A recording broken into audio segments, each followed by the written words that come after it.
ahora vamos a comenzar invitando a Carlos Muñoz, de la mesa plenaria de Cordier, presidente de IPESA, a presentar a nuestro próximo conferencista, el profesor Rodolfo Compañero.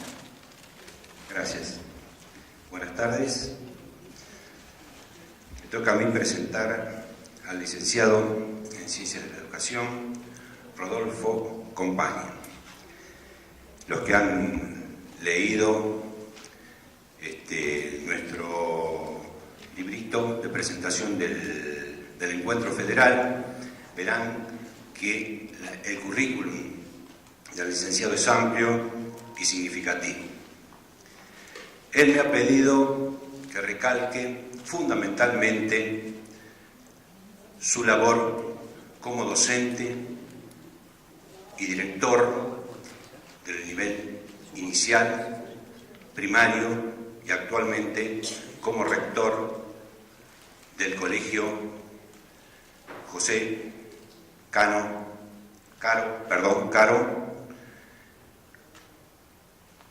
de la Ciudad de Buenos Aires. También el licenciado se desempeña como formador de docentes en distintos establecimientos.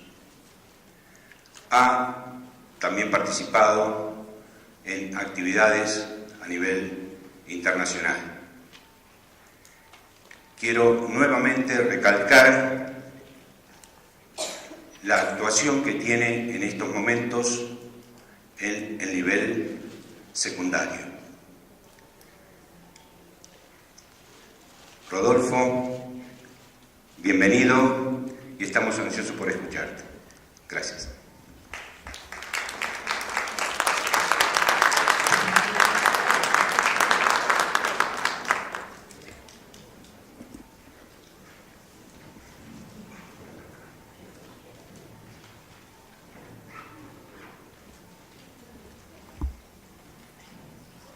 Gracias, Carlos, por la presentación. Gracias a Cordier por la invitación, que para mí es un honor. Y para mí también es un gusto estar con colegas. Incluso sé que hay colegas de distintas provincias, de distintos lugares, con lo cual especialmente siempre es enriquecedor la diversidad de ambientes y de distintos lugares. Concretamente, como estamos hablando de adolescencia y comunicación, pensé, a pesar de que sé que hay docentes de nivel inicial, de primario, pensé poner foco especialmente en el nivel medio. Primero y fundamental porque, me ocupa en este momento como rector de un nivel medio, y segundo porque también sé que dentro del sistema educativo es un nivel que está ofreciendo mayores dificultades, y podría decir que como docente de nivel terciario y universitario, quienes estamos en la docencia de estos niveles, notamos que lamentablemente en muchos casos el nivel medio no prepara para los estudios superiores ni tampoco prepara para el trabajo. Vemos muchos déficits. Así que voy a poner un poco foco en qué cosas debemos reformular, debemos rever en este nivel. ¿Qué podemos aportar para que el producto de egresado sea más óptimo, más acorde a las demandas que tiene la sociedad para con este nivel?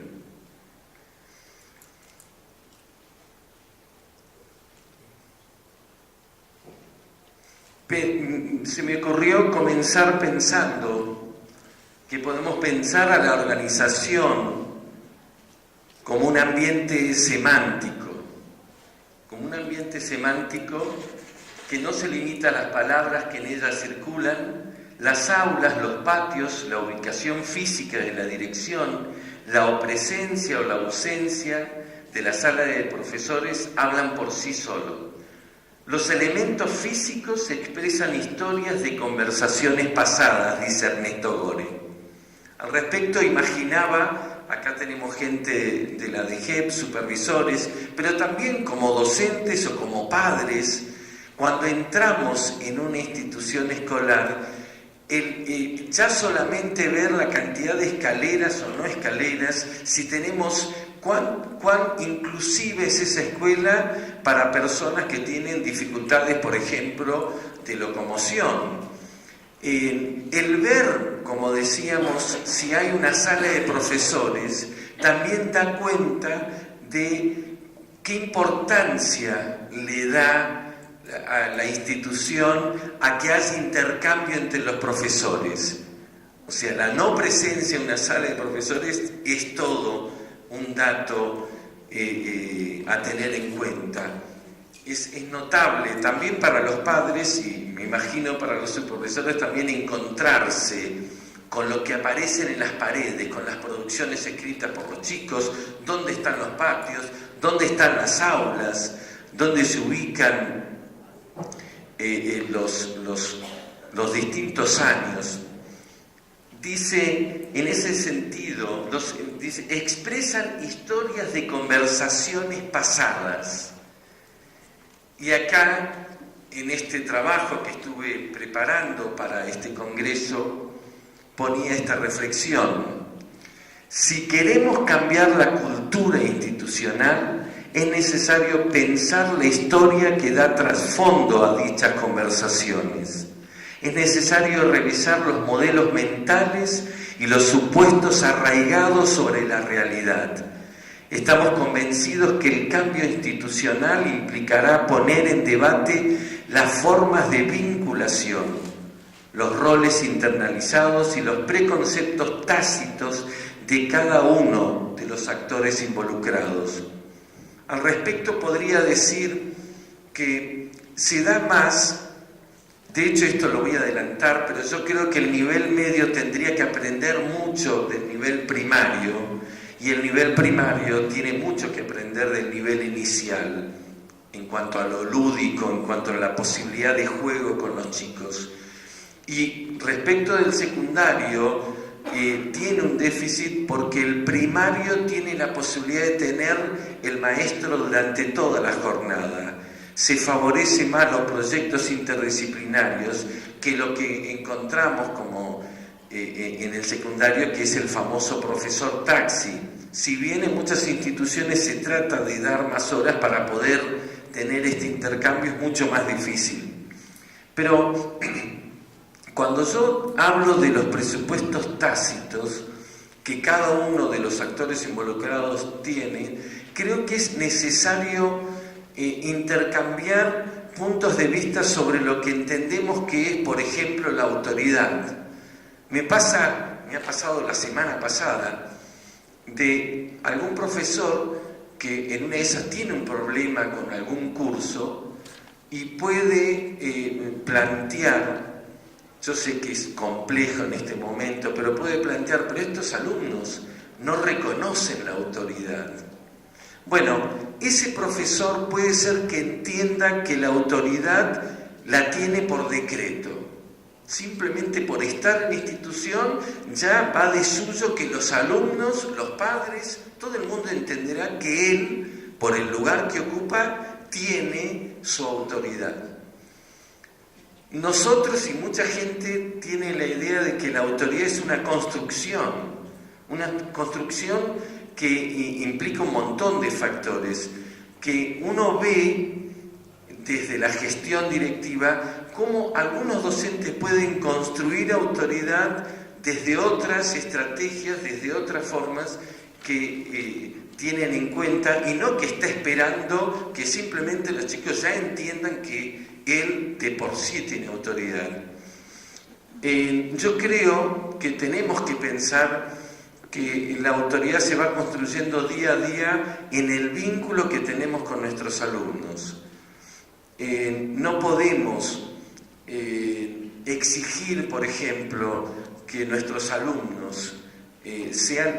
quiero entender que hablo desde el lugar, no de la gestión además, sino que yo también soy docente. soy docente de tercero, entonces estoy haciendo como un mea culpa, porque poner el foco nada más en los alumnos, en los adolescentes, me parece que es no ver la parte más completa, que es saber qué rol nos toca como docentes. Yo no puedo exigir que los alumnos preparen, por ejemplo, una clase cuando ellos ven que no estamos preparando nuestras clases. No puedo exigir, no sé si esto es poco, me parece que es claro para todos, yo no puedo exigir puntualidad si yo como docente no muestro puntualidad.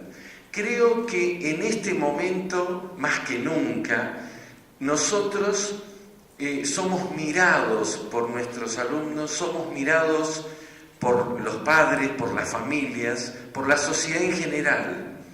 Y realmente ocupamos un lugar de dar testimonio, y nuestra autoridad obviamente se construirá justamente sobre estos pilares. Un ejemplo concreto es cómo, y me pasa muchísimo el nivel terciario, ¿no? A veces en los profesorados uno tiene tantos alumnos que cuesta realmente hacer una devolución de cada uno de los trabajos. A mí me parece interesante saber que el alumno está viendo qué tipo de devolución le estamos haciendo al trabajo que acaba de presentar. Y en esa devolución, diciendo, me parece que le faltó esto, me parece que tenés que completar tales cosas, es ahí cuando ese cuidado, ese respeto, seguramente se va a transmitir en un respeto que esos alumnos tengan sobre nosotros. No le podemos decir, mira, te sacaste un 4 o volvés, seguí participando, vení la próxima clase. Me parece que ese cuidado que hacemos es imprescindible en nuestra tarea docente. Hablamos del nivel medio y estos son algunos autores, como te dije, que todos han coincidido, muchos autores coinciden en estos puntos, ¿no? Fragmentación y poca articulación conceptual entre las asignaturas. Vamos a ver incluso cómo esta situación podemos hacer una arqueología, una genealogía. ¿Por qué pasa eso? ¿Por qué quizás aparece con mayor frecuencia en el secundario que en el primario? Reiteración innecesaria de saberes a lo largo de los años y la omisión de otros saberes que nunca llegan a enseñarse. Al respecto también podría decir que es sorprendente, seguramente acá tengo muchos colegas que también están en nivel terciario, llama la atención como muchas veces tengo alumnos que acaban de salir del secundario, pero a veces me pasa de tener alumnos de 30 años, de 40, ¿cómo puede ser que hay temas que se han visto en toda la primaria? Por ejemplo, la Revolución de Mayo. Si hay un tema, si hay un contenido que se da. Y entramos a preguntar sobre aspectos vinculados a la Revolución de Mayo. ¿Qué dijo Castelli? ¿Quién era? ¿Qué pasó? ¿Quién es Fernando VII? No sé. Empezamos a hacer un montón de preguntas y realmente sorprende el desconocimiento que se tiene sobre esos temas, sobre temas que estuvimos viendo reiteradamente. A mí me gustaría plantear que, por supuesto, está el deseo, está la motivación, está el interés, el sentarse, podemos pensar en la actitud del alumno, pero también tenemos que ver, bueno, ¿qué pasa? ¿Cómo se está abordando el tema? ¿Cómo estamos tratando esta temática? Pero realmente podría decir ese como tantos otros, ¿no? Que se ven reiteradamente en muchos años o en muchos grados del primario. Y después uno pregunta, no sé, la fotosíntesis, ¿qué es eso? Quedan demasiados agujeros conceptuales. Se da prioridad a la enseñanza de hechos y datos aislados. El estilo de enseñanza predominante es la transmisión verbal de conocimientos preparados por el profesor. Nuevamente la escuela transmisiva. Al respecto también estoy seguro que en la sala hay gente que está también, como yo, vinculada a la educación y que enseñamos pedagogía, que enseñamos didáctica. Y después, nuestra forma de evaluar es totalmente de que, a ver, ¿qué dijo tal autor? Estamos proponiendo constructivismo, que opinen, que den su punto de vista, y cuando tomamos en una mesa de examen y estamos diciendo, bueno, recite de memoria, a ver, díganos efectivamente qué dijo tal, tienen que saberlo, pero no sé si damos espacio para la pregunta, no sé si damos espacio para el debate, no sé si damos espacio para que puedan decirnos, esto estoy de acuerdo, ¿qué le parece? Entonces, obviamente, en un esquema de enseñanza transmisivo, el activo es el profesor y el sujeto pasivo es el alumno. El tratamiento del contenido queda por debajo muchas veces de las posibilidades de aprendizaje de los alumnos o muy por encima, resultando así inaccesible desde el punto de vista cognoscitivo.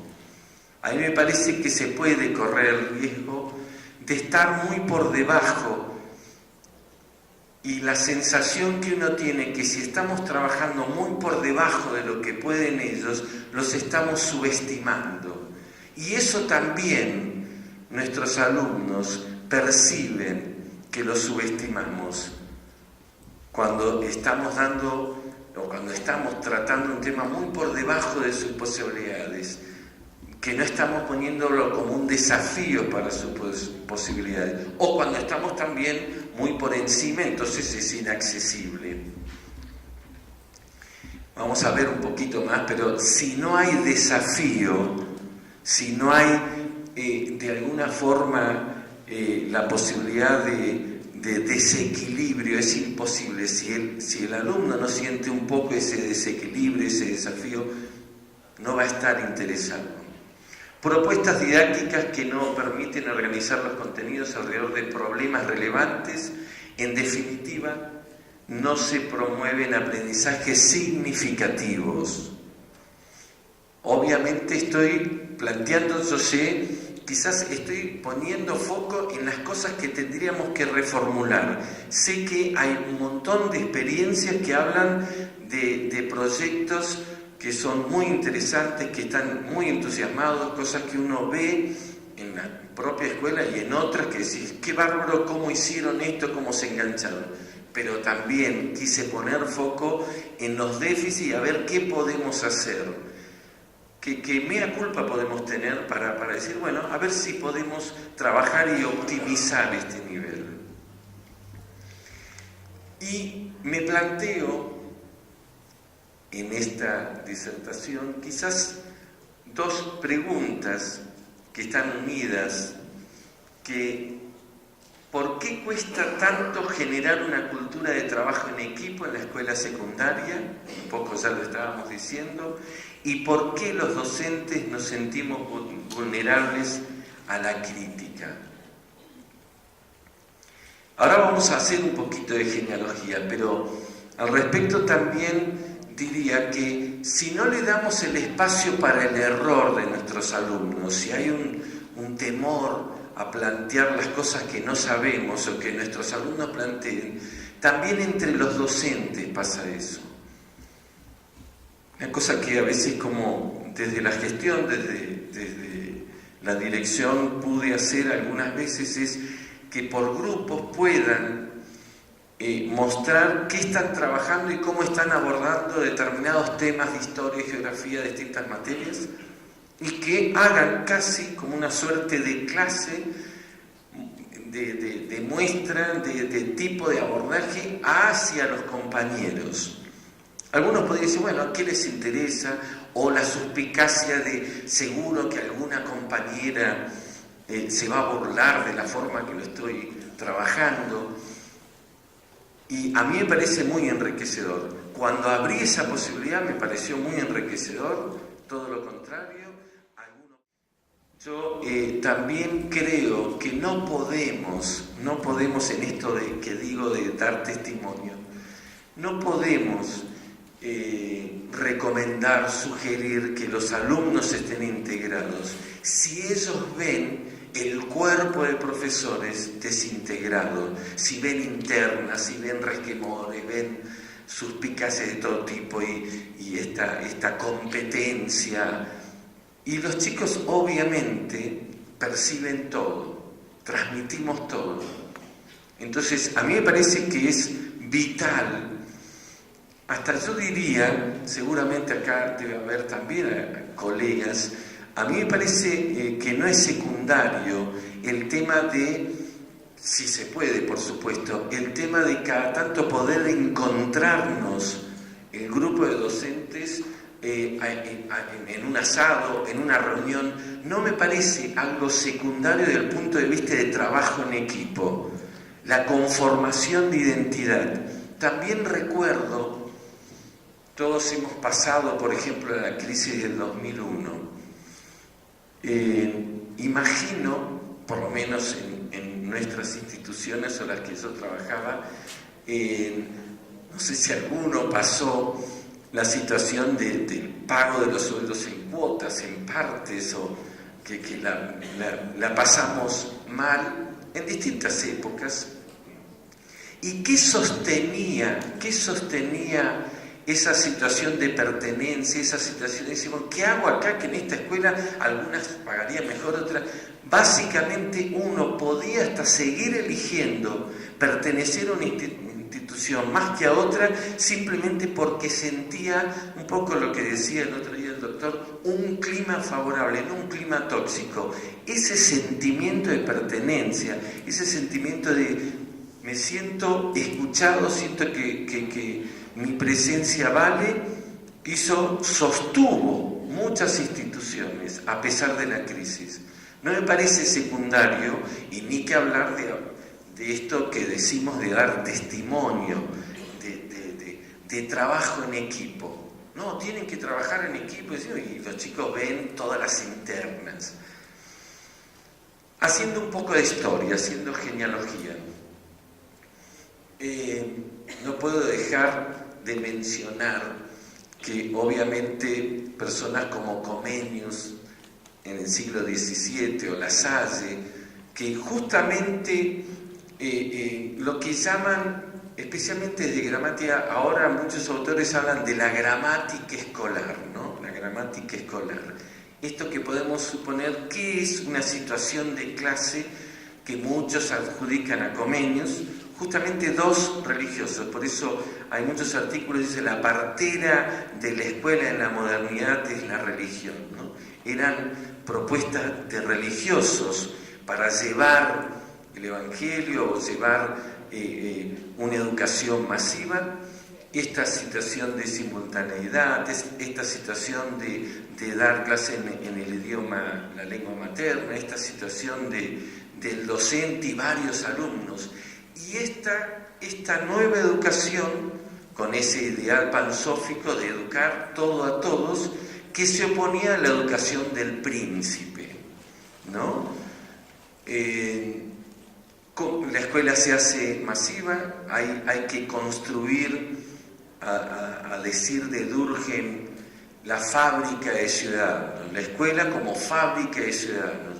Había una intención a esa población que iba, la población rural que iba a las ciudades, que se necesitaba civilizar, se necesitaba educar, incluso para la fábrica, ¿por qué decimos esto? Porque había especialmente se da también en la Argentina, que fue un ejemplo para toda Latinoamérica, había un sentido para esas maestras, un sentido político, que era con la construcción del ciudadano, en esos estados nacientes que últimamente estuvimos celebrando los 200 años de tantas naciones.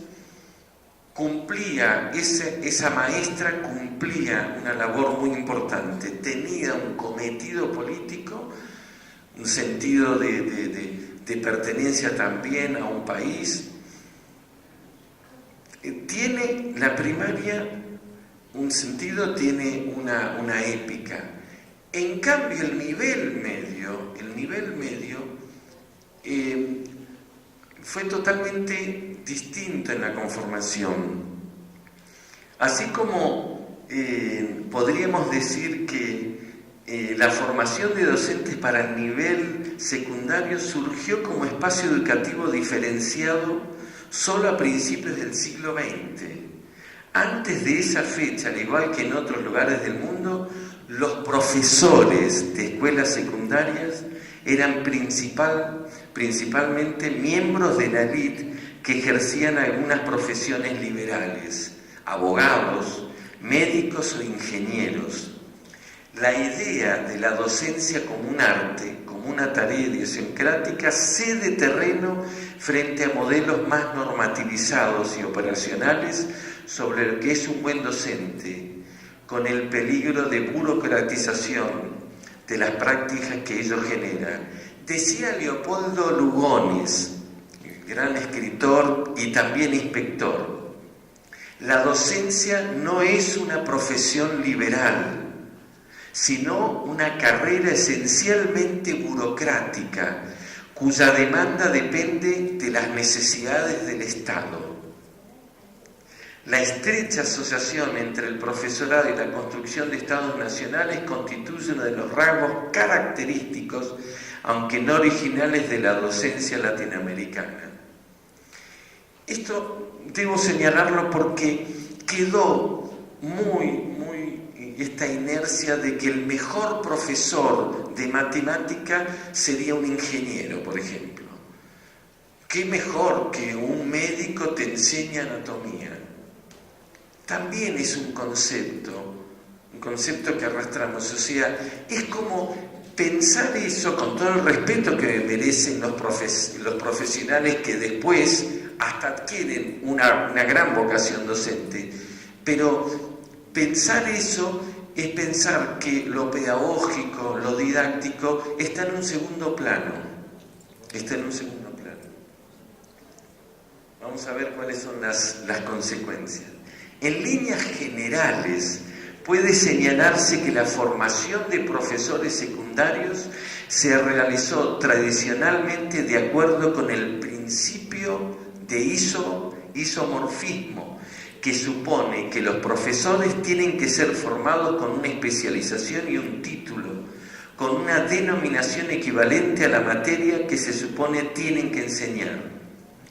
Esta tendencia ha tenido varias consecuencias negativas para la escuela media. Creó rigidez en el desempeño de los profesores, contribuyó a la fragmentación y balcanización del currículum en asignaturas fijas y empobreció la formación de docentes. Por otro lado, siguiendo la argumentación de Braslavsky, el isomorfismo ignora tres cuestiones claves de la docencia. La primera, que todo profesor es ante todo un docente y después un docente de un área específica. La segunda, que la disciplina escolar difiere de la disciplina académica en sus finalidades y en organización. Al respecto podríamos decir, está buenísimo que un docente también sea investigador en el CONICET, pero no es lo mismo crear ciencia que estar trabajando en la docencia. Y también nos podemos remitir a Chevalar, el concepto de transposición didáctica, ¿no? Las transformaciones sucesivas que tiene que haber entre el saber erudito y el saber enseñado. Todas esas transformaciones para que realmente el alumno pueda comprender, no estamos haciendo ciencia con los alumnos, ni tampoco tenemos un vínculo de lo último, del estado del arte que le llaman de la ciencia. Hacemos una transposición didáctica necesaria para el nivel medio, incluso para los distintos niveles primario, secundario y hasta terciario. Y la tercera, que para enseñar una disciplina escolar es necesario tener una base de formación más amplia e interdisciplinaria que la materia de referencia. Al respecto, podríamos decir que las materias específicas tendieron a ser las más importantes del currículum, aun cuando no estuvieron actualizadas o no siguieran cerca el debate científico y académico. No se trata de las asignaturas de fines del siglo XIX, sino de disciplinas organizadas con criterios pedagógicos, pensando en su transmisión a las nuevas generaciones. Podríamos hablar también, hay un video que yo lo doy, pero imagino que varios acá lo han visto, si no lo sugiero fuertemente, se llama... el autor Sir Ken Robinson, no sé si algún lo ha visto, pero plantea cómo la escuela obtura y anula la creatividad. Y plantea la hipótesis, este autor, imagina, lo que sería una profesora de lengua que tiene de alumno, por ejemplo, a Shakespeare, ¿no? O el profesor de música que tiene de alumno a Mozart, ¿no? Y entonces diría en esos contextos que dirían, pero no, Shakespeare, ¿cómo está escribiendo esto? Usted está revolucionando, pero esto no tiene sentido, por favor. O sea, todo lo que tendría de revolucionario y de creativo sería obturado por ese docente que no dejaría, que vería mal salido de los cánones. Y también es cierto que hay como una jerarquía que, bueno, instalado entre los docentes, pero también instalados en la sociedad y en los padres, que, bueno, la materia más importante que puedan saber es, bueno, matemática, por ejemplo, en primer lugar. En ese sentido, podríamos también, después más adelante me voy a referir respecto de la calidad de educación, ¿no? ¿Qué índices se toman para la calidad de educación? Estamos trabajando pensando en un perfil de egresado tanto en secundario como especialmente en las universidades, para que tomar cargos en empresas, cargos de directivos y de responsabilidad. Y en este momento lo que más se exige en estos cargos directivos no es necesariamente que sepan resolver ecuaciones, funciones lineales o que tengan un pensamiento, sino justamente que se busca un perfil creativo, un perfil que pueda pensar en respuestas originales a problemas. Y hay que ver cuánto la escuela genera estas capacidades de pensar en respuestas originales. Se sigue dando prioridad a las disciplinas de referencia sobre las materias pedagógicas. Sobre todo se insiste en la organización por materias antes que proponer un trabajo interdisciplinario. En la formación por áreas o por problemas. Esta tradición acarrea los problemas de fragmentación que había mencionado anteriormente y a su vez disminuye la posibilidad de apuntar a una competencia pedagógica más global que exceda los marcos disciplinarios, que contribuya a formar sujetos autónomos y con capacidad de adaptación a múltiples realidades. El término de competencia se utiliza en este contexto para referir a la capacidad de hacer con saber. La nueva concepción propone un trabajo en equipo, una responsabilidad compartida. El dominio de especialización para enfrentar el volumen de conocimiento propio. Los contenidos curriculares dejarán de ser fines en sí mismos para transformarse en los medios necesarios para alcanzar esas capacidades que entrenen en el análisis, la inferencia, la resolución de problemas, el aprendizaje continuo, la adaptación a los cambios, la apropiación de los contenidos para intervenir en la realidad. se necesita y se busca en muchas de estas empresas esa capacidad de trabajar en equipo. Esa es una competencia que la escuela ciertamente tiene que trabajar y promover y desarrollar. Como sostiene Castel, la información ya no es poder, pero sí saber encontrar y acceder a ella, saber procesarla y utilizarla en los momentos precisos, transformándola en soluciones creativas a problemas determinados. Es importante lograr que nuestros alumnos puedan pensar críticamente el conocimiento socialmente construido, puedan pensar por sí mismos. A esta altura nos podemos preguntar, ¿cuánto ayuda el sistema educativo para conseguir estas capacidades?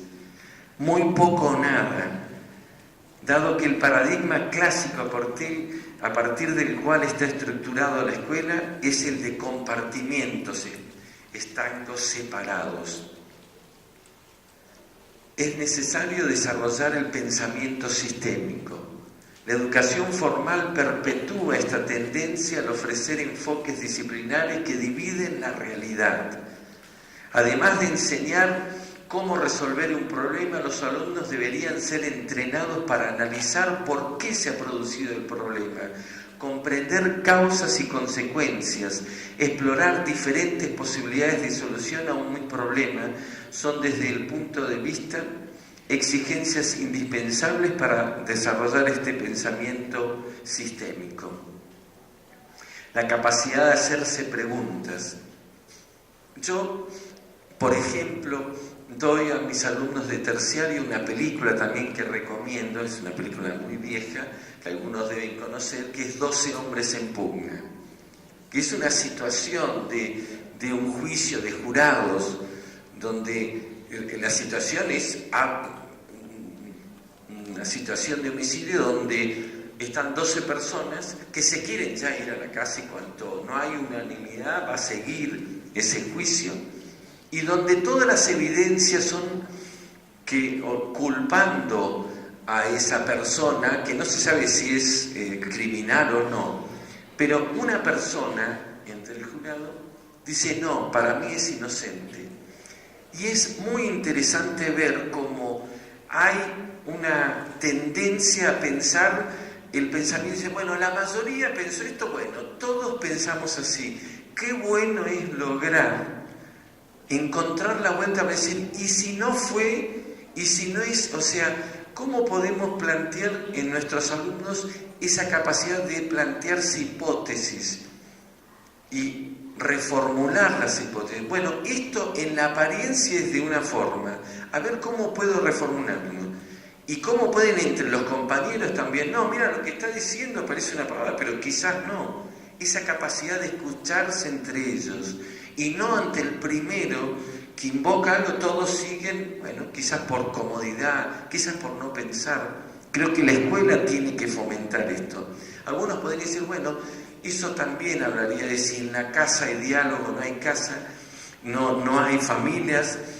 La escuela es como que se le demanda a la escuela cosas que antes también se le demandaba a la familia. Me quiero retrotraer a Comenio, que plantea en la publicación de la didáctica magna, uno de los principios era la alianza escuela-familia. Sin esta alianza escuela-familia era imposible pensar la escuela en la modernidad. Bueno, habría que reformular esa alianza, o qué hacemos cuando no está esa familia, cuando hay más, como dijimos en estos días, más televisión, más internet, y no hay diálogo, no hay sobremesa para opinar sobre una película, sobre un tema, sobre si esto está bien, esto no hay esta sobremesa. Bueno, quizás la escuela tendría que brindar esos espacios también. Para que haya aprendizaje hay que estar abierto a la novedad, aceptar modificarse. Si todo está organizado previamente como sucede supuestamente en un aula de clases, si ya está todo formalizado, no hay encuentro auténtico. sino una parodia donde lo que pasa en el aula se transforma en rutina. La rutina es enemiga de la experiencia, y en ella no hay construcción, tampoco aprendizaje. Toda relación educativa debería promover una experiencia transformadora que nos cuestione y nos cambie, pero no siempre en el sentido que nos hemos propuesto. Lo valioso no es lo que me propongo antes, sino lo que reflexiono después. Lo que importa entonces es que esa experiencia transformadora nos fuerce a pensar, nos problematice y nos libere del sentido común. Es necesario correr riesgos, salirnos del libreto. Y eso puede darse de muchas maneras. Será a través del encuentro con una palabra o un relato. Muchas veces en la escuela ofrece experiencias escolares, experiencias enlatadas y formateadas que apuntan a la memoria y la repetición. Yo también puedo decir, insisto, creo en la docencia, creo en la pasión, me voy a referir más al final, pero también veo con mis alumnos en terciario que lo primero, ustedes deben saber, lo primero que te preguntan es, bueno, profesor, ¿cuáles son los textos que va a tomar? Es una especie de ya querer saber, casi preguntarían, ¿qué va a tomar en el parcial? O sea, antes del tema, si nos interesa, ¿qué va a tomar? Como si fuera todo especulación, como si fuera todo un trámite. Dale, quiero aprobar esta materia. Entonces, díganos qué va, qué entra, qué no entra, qué va a tomar. Ya saber de antemano. Casi querrían, bueno, quieren que les dé las preguntas y las respuestas, entonces aprendemos. No una situación de, bueno, a ver si vemos sobre este texto y podemos trabajarlo. No, saber de antemano. Se entiende, está bueno dar la bibliografía, está bueno, pero también que no sea nada más especulación, también a ver si este tema encima me produce interés, me motiva, e incluso puedo apropiarme. Yo digo que no es lo mismo una persona que pasa por un profesorado o que no, una persona que lee determinados textos o no.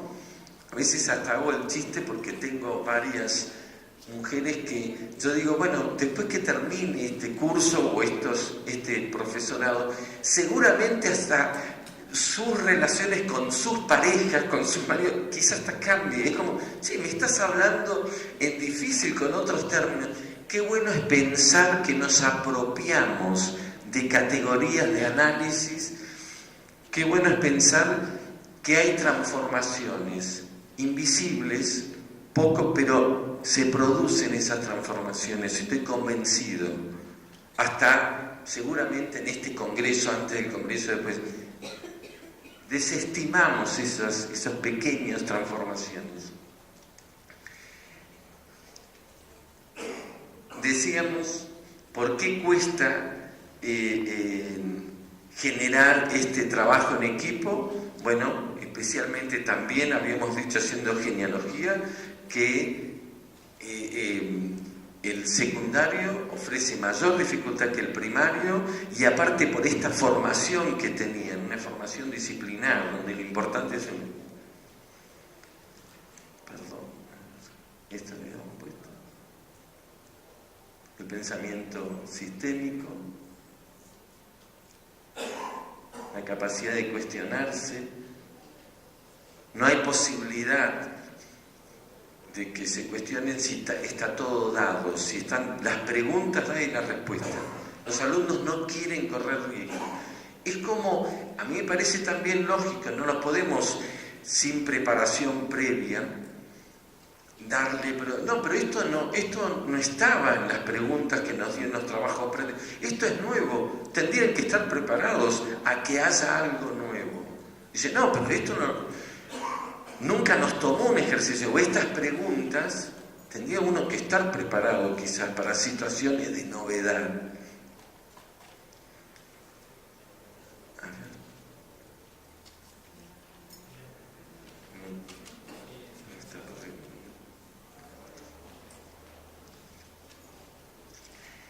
Respecto de este autor que le dije, Ken Robinson, que hablaba de las materias humanistas, quería compartir también con ustedes,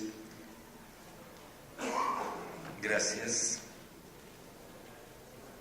el concepto de calidad. Ahora, felicidad que otorga el enfrentar desafíos persistiendo aún en contextos de adversidad, descubriendo las posibilidades y aceptando limitaciones.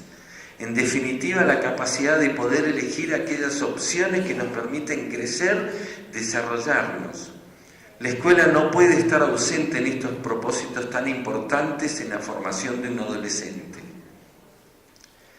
En este sentido, pienso que la formación artística es un elemento básico que puede contribuir a la formación de una nueva ciudadanía, una ciudadanía cultural, que al formar personas con sensibilidades más amplias, críticas, tolerantes y solidarias, posibilitaría el ejercicio de una ciudadanía plena.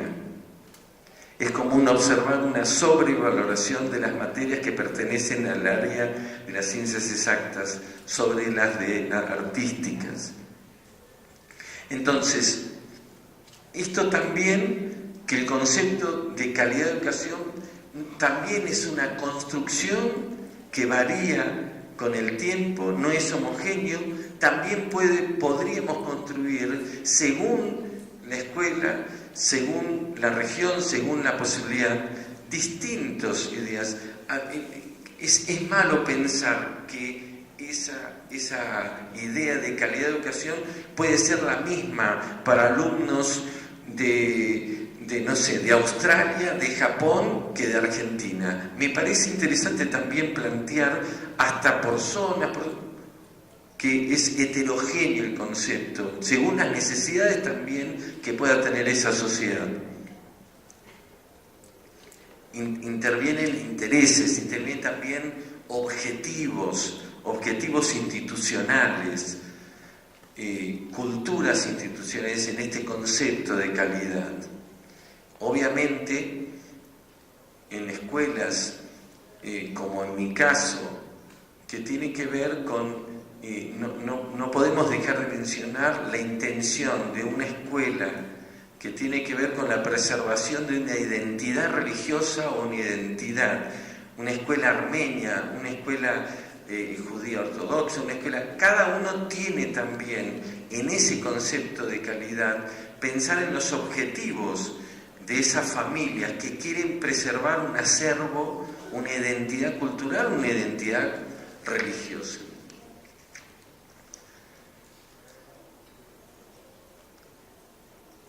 Como les había dicho, somos mirados por nuestros alumnos, por la familia, por la sociedad en general.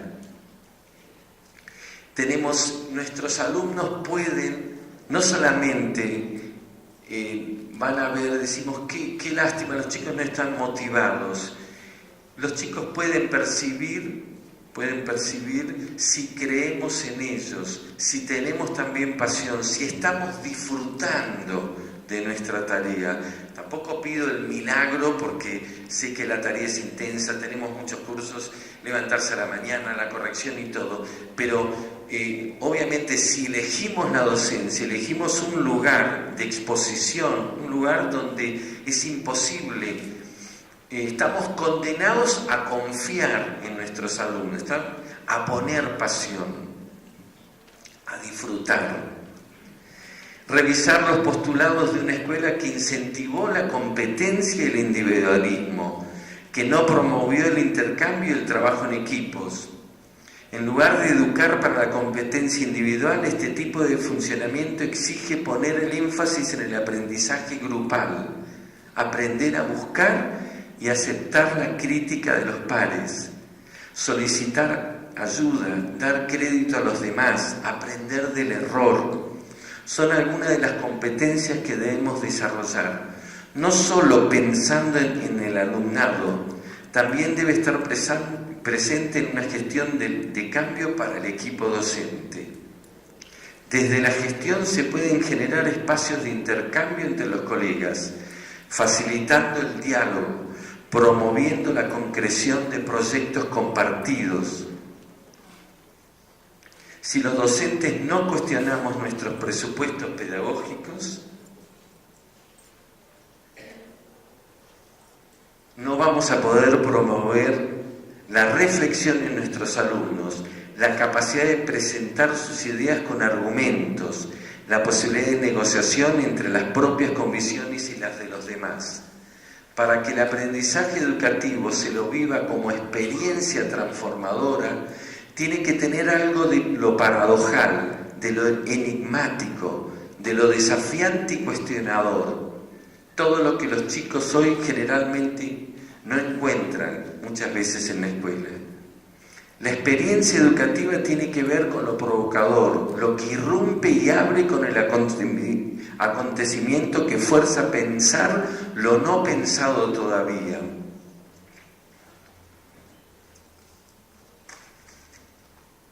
Creo que estamos en deuda, sé que hay, por eso están tantos colegas, por eso hay ganas, hay voluntad, pero estamos en deuda. Estamos en deuda con los adolescentes, con nuestros alumnos, para generar esto. Yo estoy de acuerdo que competimos con una tinelización de la sociedad, estamos compitiendo con otras tecnologías, con otras cosas que parecen que brillan más, pero también estamos en deuda en cómo ver a nuestros alumnos, cómo sienten que lo estamos vinculando, cómo sienten que nos miramos en sus posibilidades. Quise compartir con ustedes, para ir cerrando así, dejamos abierto para el diálogo, dos textos que da cuenta de lo que estoy tratando de explicar, de la tarea tan importante. Un texto es de Neruda,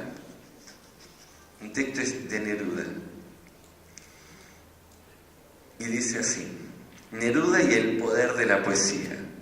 En su libro Recuerdo que he vivido, Memorias, Pablo Neruda cuenta que un día alguien lo invitó a dar una conferencia en el sindicato de cargadores. Cuando entré a aquella sala destartalada, cuenta Neruda, sentí frío, no solo por lo avanzado del invierno, sino por el ambiente que me dejaba atónito. Sentados en cajones o en improvisados bancos de madera, unos 50 hombres me esperaban. Algunos llevaban a la cintura un saco amarrado, otros se cubrían con viejas camisetas parchadas y otros desafiaban el frío con el torso desnudo. Yo me senté detrás de una mesita que me separaba de aquel extraño público. ¿Qué hacer con este público? ¿De qué podría hablarles? ¿Qué cosas de mi vida podrían interesarles? Sin acertar a decir nada y ocultando las ganas de salir corriendo, tomé el libro que llevaba conmigo y les dije: hace poco tiempo estuve en España. Allí había mucha lucha y muchos tiros. Oigan lo que escribí sobre aquello. Debo explicar que mi libro, España en el corazón, nunca me ha parecido un libro de fácil comprensión.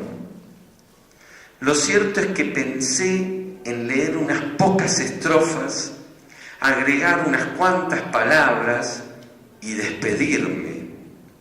Pero las cosas no sucedieron así.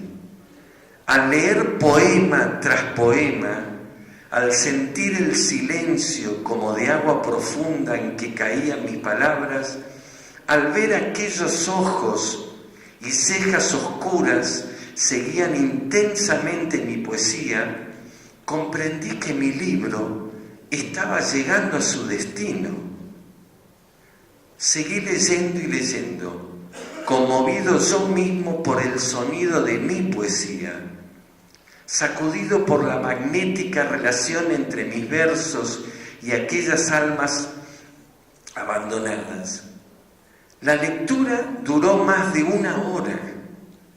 Cuando me disponía a retirarme, uno de aquellos hombres se levantó. Quiero agradecerle en nombre de todos, dijo en voz alta.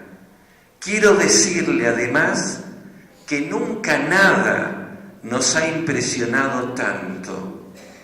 Al terminar estas palabras, estalló en un sollozo. Otros varios también lloraron. Salí a la calle entre miradas húmedas y rudos apretones de mano. ¿Puede un poeta ser el mismo después de haber pasado por estas pruebas de frío y fuego? En la narración de Neruda tenemos un hermoso ejemplo de lo que es y puede ocasionar un auténtico encuentro, una experiencia que cambia a todos los que participaron a partir de poner en juego no sus saberes, sino sus no saberes, sus posibilidades de afectación y su sensibilidad. Un encuentro puede ser una ocasión para potenciarnos mutuamente y alegrarnos profundamente hasta las lágrimas. Recuerdo en este momento, imagino que debe ser el caso de muchos de ustedes, tuve un profesor que seguramente no sabe que lo estoy nombrando, incluso no sé si vive, que se llamaba el profesor Candia, un profesor de historia, del cual es el culpable que en este momento esté aquí. Y pienso que el nivel medio tiene esa posibilidad de generar una fuerte influencia en cada uno de nosotros. Estoy seguro que en las biografías de ustedes tienen en sus experiencias algún profesor que los conmovió y que hizo que seamos docentes. Este es el desafío que tenemos, poder llegar a nuestros alumnos. Y termino con otra narración que va a cuento de esta misma situación. Maite Larrauri, en su trabajo El deseo según Deleuze, nos cuenta una anécdota que el filósofo narra de su vida. Cuando tenía 14 años, era completamente idiota, al decir del propio Deleuze. Hacía la serie de tonterías que otra mucha gente de 14 años hacía. Era una nulidad en clase, un estudiante más bien mediocre. Y entonces se produjo un encuentro con un profesor de literatura que estaba loco perdido.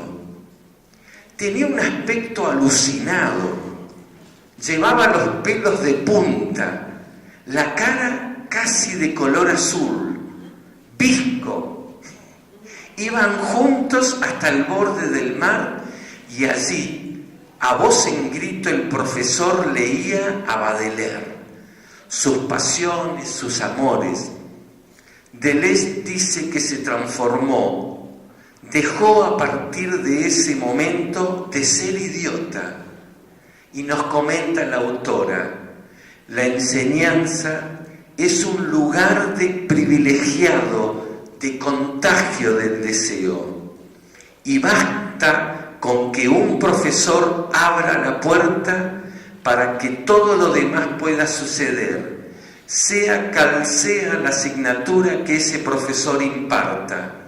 Un profesor especial, atípico, se convierte en un viento que barre toda la tontería. Muchas gracias.